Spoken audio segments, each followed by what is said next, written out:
What up, y'all? Order and Mark here with my top 10 favorite Tower of God characters. Appreciate you guys for all the responses in the comments, but unlike my reviews, let's start from the bottom. Coming in at number 10, we got Poe Beedoo Tiara.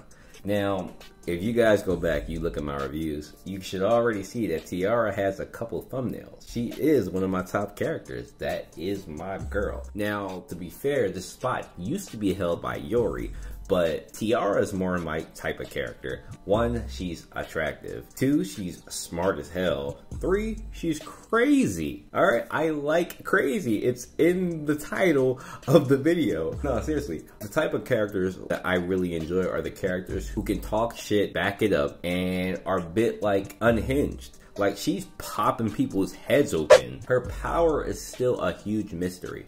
Now, we figured out that the pen has a lot to do with it, but being able to basically write what you want to do, even though it probably has a limit, is a cool ass ability. Not to mention, she got in Yuri's ass. So, Queen Tiara at 10. At number 9, we have none other than the former ruler of the second floor, Evankill. Evankill was hyped for a while. Like, season 1, we heard a lot about Evankill because they were stuck on the floor of the test. Bro, not only is her design pretty unique, it's her abilities. The fire illustration is some of the best art we've had in the entire series. Like, there's a bunch of different attacks in the series that I love, but Evankill's fire design is just unique. And then she's strong as shit. Like, absolutely obliterating Caliban's troops, low diffing the vice commander, and she's super confident. Again, I love characters who can talk shit, but back it up. I love that she trained Bomb. Bomb's ability to use orb would not be as strong without Evankill. And her ability to transform is literally fire. Evankill at 9, moving on to 8. And I bet you guys didn't expect this person on the list. Anik Zahard. I like Anik. Now, bear with me. Season 1, okay, I can see why she would push a lot of people off because she's very arrogant, she's a liar, but once you understood her background, I had to put some respect on her. Because 1, she's pretty strong as a regular, and she didn't really have anybody to back her. She pretty much almost dominated the floor of the test if there wasn't an actual Princess of Zahard there. Her past creating her attitude makes complete sense because she was adorable as a kid. And then also in season 2, like, her attitude slackened up a bit as she started to care about the people around her. So she has had some development since season 1, and I like that about her. But I do hope we see her again in season 3, so crossing my fingers. And my number 7, newly appointed, newly bumped up, Gustang. So spoilers to anybody new who hasn't watched my reviews. I recently became a pretty big fan of Gustang. The latest scans made me a big fan of his. Like, he seems to be a family head who actually cares about at least one of his kids. He's a decent leader. I love his fit. Like, his dress, his whole fit is fly. That man gets active, bro. Not to mention, when he started this whole thing and he did the speech with his family, I thought the speech was super epic. Like, go back and check out my chapter review on 551. I absolutely loved it. But, you know, Gustang fits the mold of the people that I like. He's kind of a slick talking, insult you real quick type of guy, but he's very, very intelligent. He shows a lot of personality when he's talking, and he's not like an actual like nerdy bookworm. He probably was like that growing up, but I love his character. I love what he's doing. He's lucky number 7. And then number 6, we got none other than the leader of Walkie Song, Urek Manzino. If you guys didn't think Urek would be on this list, you're kind of crazy. Urek has one of the best designs in this series. One, like, close to Gustang. Like, I love their designs. They're really, really unique characters. Like, Urek looks like a guy, like, urban guy, hip-hop guy, who stumbled into the tower. And bro is top tier strong. You gotta love strong characters. It's also his personality. He's a good dude if he likes you. Like, for instance, him helping out Hell Joe. Joe, insignificant. Nobody of real importance in the story, if we're being honest. But Urek was doing all he could to help him out and break him out of the floor of death. Urek's a top tier being. Like, he doesn't have to do that. But he has a lot of humility, and he's just cool. Not to mention his gimmick with women is absolutely hilarious. The 4th strongest guy in the tower can't talk to women. I want to know more, and once we get to his floor, we're going to get to learn more about Walkie Song, Beirut, and all that. But Urek, definitely top tier. So now, we're at my top 5. There's a lot of people on this list you're not going to expect. I'd probably say one you probably do, but the rest, doubt it. At number 5, we have none other than Zoro Jr. or Hatsu. Yes, I am a Hatsu fan, man. I love Hatsu. I thought Hatsu was extremely cool. Like, he reminds me of Zoro. He has that swordsmanship loyalty, and I love that in a character.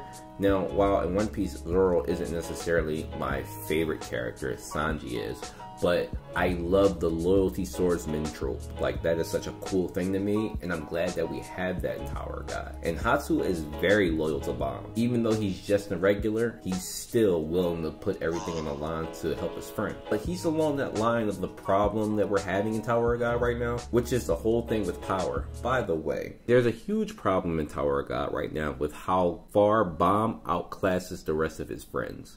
If you guys want me to do a detailed video about that, I could certainly do that as we did before. Leave in the comment section below and I can do a video like that. But this season honestly is looking like a high ranker season. So sorry Hatsu. Number 4, it is the OG himself, Jin Song. I am a massive Jin Song fan, okay? He is just one word, cool. Like, he's just cool. He reminds me a lot of Spike from Cowboy Bebop, where he just, like, that voice would be his. Like, he's just cool. Like, him taking on Machete and Zahar's army was absolutely a lit scene. Like, bro was just sitting there waiting for them to pull up. And even Machete, like, we about to wake up a beast. Now, the way his fight happened with Caliban, wasn't necessarily satisfied with it, but nonetheless, Jin Song is a monster. The way he's gravitated towards Bomb, I can't imagine what he was like before he met Bomb. He probably was just a guy who just taught martial arts to Thug members and was probably pretty cold. But he treats Bomb like an adopted son. Like, he really does. He cares for him, saved Elaine for him. Like, he just wants to carry favor and help Bomb out as much as he can.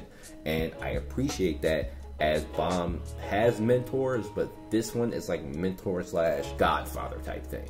So Jin Song is really cool. I love his fighting style. That's my number 4. And at number 3, it's his adopted son, Bomb himself. Bomb is not number 1 or not 2. But Bomb has come so far as our main character. I'm not gonna lie to y'all. In season 1, I was not a fan of our main character, okay? He was timid, he was naive, still is a little bit naive, but shy, and couldn't really do much for himself.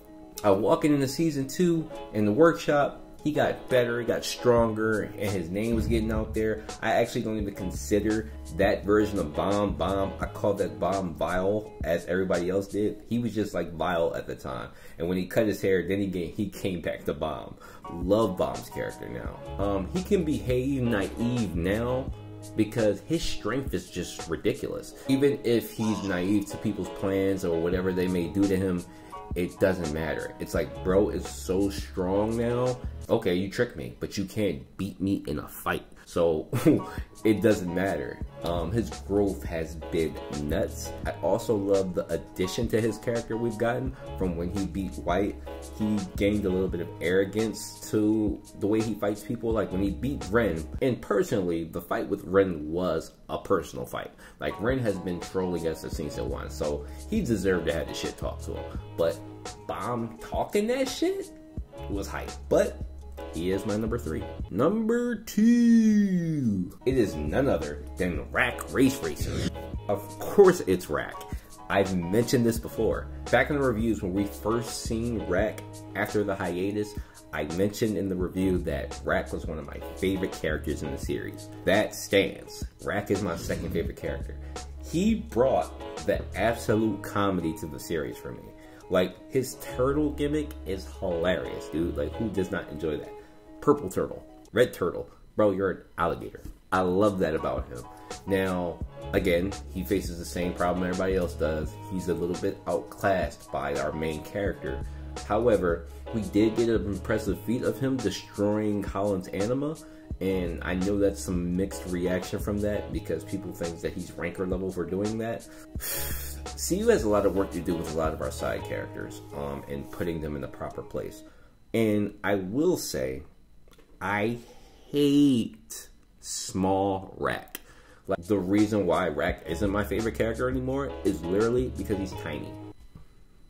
I hate Tiny Rack. Like, I don't know why SCU continues to do this. Like, it was a joke in season 1 that was okay, it made sense, but to continue this is just absolutely annoying. Like, he's supposed to be the tall, big, giant guy who makes funny remarks. I loved that about him. I loved that for him, but he's not that anymore, and I can't take Tiny Rack serious. I did enjoy his feat for piercing White with the Ancient Spear, but I hate Tiny Rack, guys. I really do. That's the only reason why he's not my number 1. So, but last but certainly not least, who could guess that this would be my favorite character?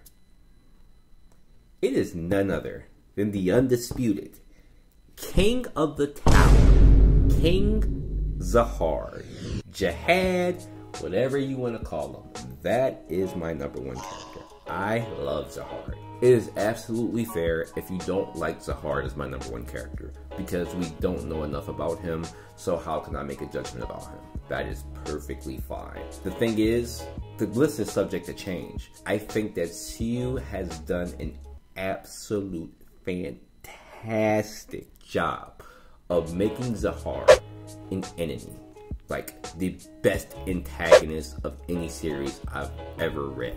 His name gets mentioned almost every chapter because you have Princesses of Zahard or Zahard's army or something around Zahard. Like, he's always mentioned, he's always relevant. And then his darkness, his schemes, it seems to be getting darker and darker the more we learn. CU has broken lines as an author with making Zahard kill a kid bomb.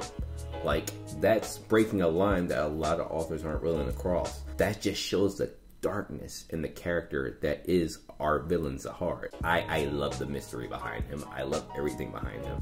Like, his design, the 3 eyes, it's just so cool. Like, even the Dada version of him, who seems cool, it's just like, what made this kid twist into such a dark, scheming figure? He reminds me a lot of Voldemort. Like, he had to get rid of a kid to ensure that his reign, remains supreme. He's willing to do whatever it takes to achieve his goal. On some level, you have to respect that. Not saying that, of course, I'd agree with that, but you understand what I'm saying. Zahard's hype is there. It is built and it is strong. Like, to this day, I get goosebumps of when he popped up on the hidden floor and picks up Bomb. Like, didn't I kill you already? Like, bro, that was so hype. I freak out every time we get a little bit more of Zahard. So yeah, he's my number 1 character. So that is my top 10 favorite characters in Tower of God. I hope you guys like this list. Let me know your favorite top 10, top 5 characters if you want. Yeah, guys, I hope you enjoyed this video. Thanks for watching, and see you in the review.